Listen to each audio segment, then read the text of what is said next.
Hello everyone, Yulan Yulandos here, and I've been working on a teaser for a month or so with my friend Paul. I asked him to draw up some really quick sketches to describe the audio log my character goes through in the teaser. This teaser is going to be for Season 3 of my single player series. It's getting really close, guys. And one more note is that Prometheus Rising, the series, and my single player series are an enigma when it comes to tracking whether they exist in the same universe. Whether or not they are related is a mystery, and I'll continue to leave it at that. This gives me the ability as a creator to change times and dates without having to worry about interfering with the other series. So I can keep the single player and the multiplayer ones separate in their own timelines. So that could probably excuse a few loopholes you find, and if that still isn't enough for you, too bad. But yeah, I don't really I care, but I don't care that much about the way the timelines work and all that. So, um, if you want to nerd out over it, you can. If you don't, and if you just don't give a shit like me, you can just don't give a shit and just enjoy the content I make. So, yeah, just had to say that about the timelines because some people get confused. All right, enjoy the teaser. This is Yulan's personal log, 3rd of March, 2532. 5 weeks ago, I was rescued by a unit of Marines from this horrible planet I'd been stuck on for a very long time.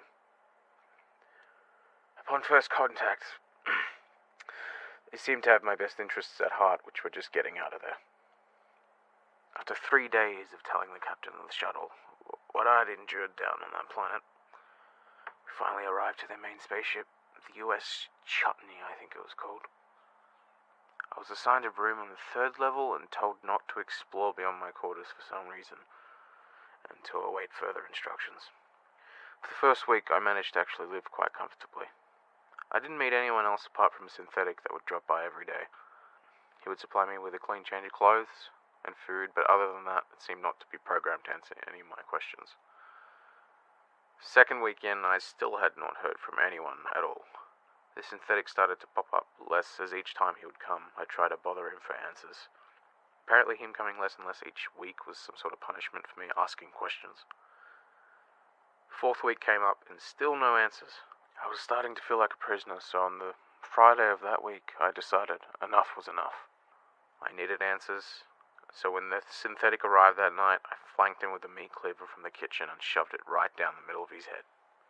He started spazzing out and spitting goo everywhere, so I grabbed his keycard and ran for the elevator.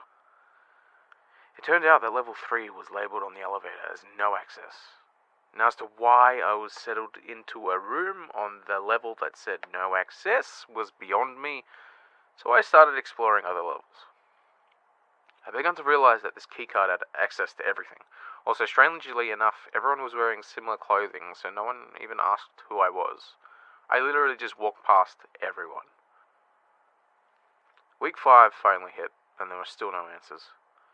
No one even came to check up on the synthetic I'd butchered.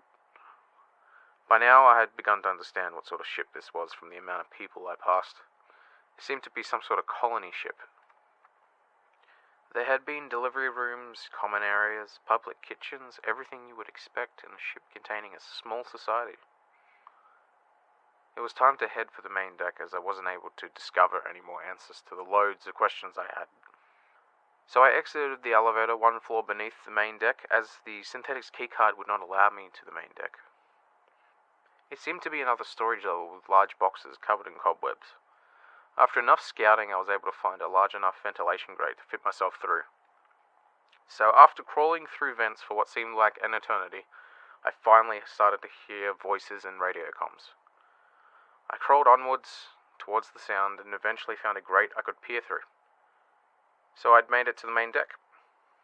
But what I saw made my heart stop.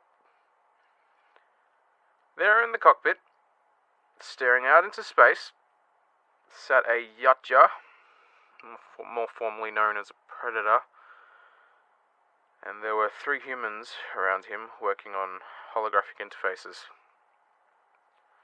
And it seemed they were communicating with each other.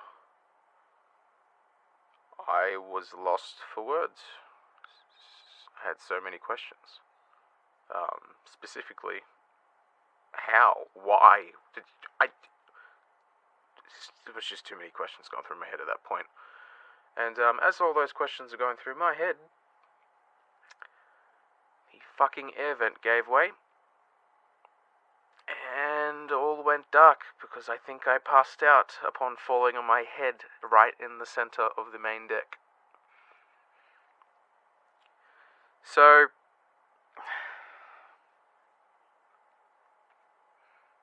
after that, there isn't much I can remember.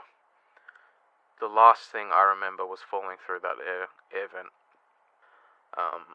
I awoke on this planet. I forget how long ago it was now. The day and night cycles on this planet are really weird. I'm losing track of time, but yeah. If anyone does come across this log, take the moral of my story and stay the hell away from any sentient life you see, or you will end up being like me, dropped off on an alien planet for the third time. I think I'm losing track, but